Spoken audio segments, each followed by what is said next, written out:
Assalamualaikum warahmatullahi wabarakatuh. Pada pertemuan kali ini kita akan membahas tentang deskripsi data penelitian.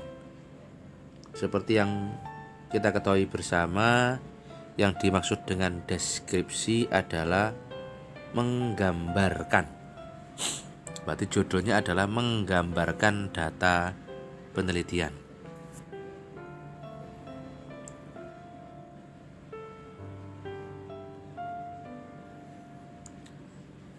Data berasal dari bahasa Latin yang berarti keterangan atau kumpulan keterangan. Itu data. Dengan kata lain, kalau kita membaca sebuah data, berarti kita sedang membaca sebuah keterangan. Gitu ya. Data itu bentuk jamak. Bentuk tunggalnya adalah datum, ya. Datum ini tunggal, singular, noun tapi singular. Tapi kalau data itu jamak. Nah, data itu adalah bahan mentah, teman-teman. Jadi, kalau kita membaca sebuah data, agar kita bisa mendapatkan sebuah keterangan, berarti data itu harus kita olah. Kalau kita sudah mengolah data, maka baru kita bisa mendapatkan keterangan. Kalau belum diolah, kita tidak bisa membaca informasi dari data tersebut. Sehingga karena perlu diolah dulu, maka data yang belum diolah itu disebut sebagai bahan mentah. Contoh ya, misalnya saat ini di Mojokerto itu banyak pendataan musolah dan masjid wakaf milik NU. Kalau yang bekerja di lapangan itu hanya mendata, mengumpulkan informasi, masjid A sampun wakaf, masjid B dereng, musola A sudah wakaf, musola B belum. Tanpa dilakukan rekapitulasi data, tanpa dibuatkan diagram, tanpa dibuatkan chart, maka kita tidak akan tahu berapa persen yang sudah wakaf, berapa persen yang belum wakaf. Tapi kalau itu dimasukkan Excel kemudian diolah, maka kita akan bisa mendapatkan informasi.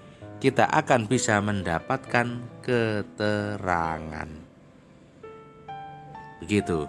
Jadi data bisa dibaca kalau sudah diolah. Selanjutnya, jenis data berdasarkan bentuknya itu ada dua, yaitu data kuantitatif dan data kualitatif. Yang dimaksud dengan data kuantitatif adalah data dalam bentuk angka sebagai hasil pengamatan atau pengukuran yang dapat dihitung dan diukur.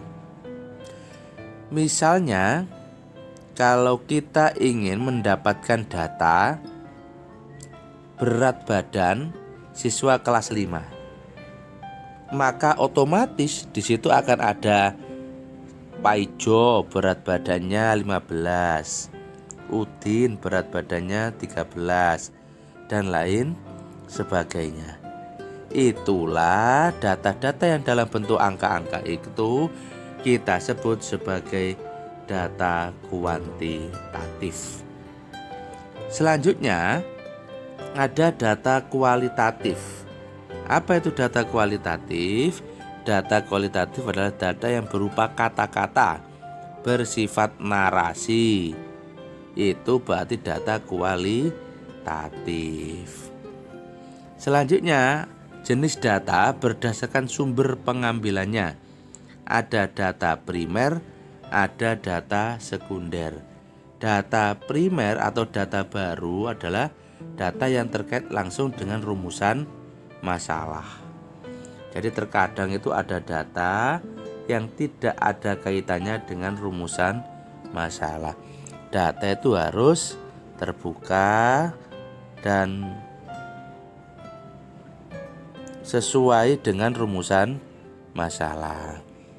Nah, kalau data sekunder, data yang sudah ada atau data yang tidak terkait langsung dengan rumusan masalah. Maksudnya begini, data yang sudah ada itu, kalau kita ingin mendapatkan hasil belajar siswa, kita bisa melakukan dua hal. Satu, kita membuat soal itu kita berikan kepada siswa. Datanya berupa apa? Berupa angka. Nah, data hasil ujian yang kita buat, terus kita membuat tes sendiri, soal sendiri dan sebagainya sendiri, maka itu kita sebut sebagai data primer. Sedangkan data sekunder itu data yang tidak ada kaitannya langsung dengan rumusan masalah. Gitu loh. Ya. Contoh data sekunder. Data lama ya. Saya mau melihat hasil belajar siswa.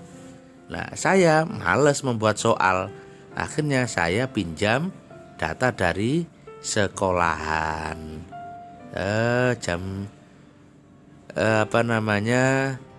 Siswa kelas 5 nilainya diambil dari rapot, nilainya diambil dari ulangan harian guru dan seterusnya.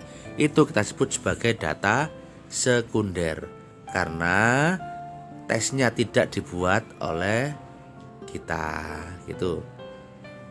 Alat tesnya itu loh, karena sudah tinggal ngambil hasil datanya saja kepada guru gitu ya. Selanjutnya, jenis penyajian data. Nah, kalau kita ingin menyajikan data, maka ada secara global itu ada dua jenis ini, yaitu dalam bentuk tabel dan dalam bentuk grafik. Saya kira teman-teman sudah tahu semua bagaimana menyajikan data dalam bentuk tabel dan bagaimana cara menyajikan data dalam bentuk grafik. Saya kira itu kuliah kita hari ini. Terima kasih. Assalamualaikum warahmatullahi wabarakatuh.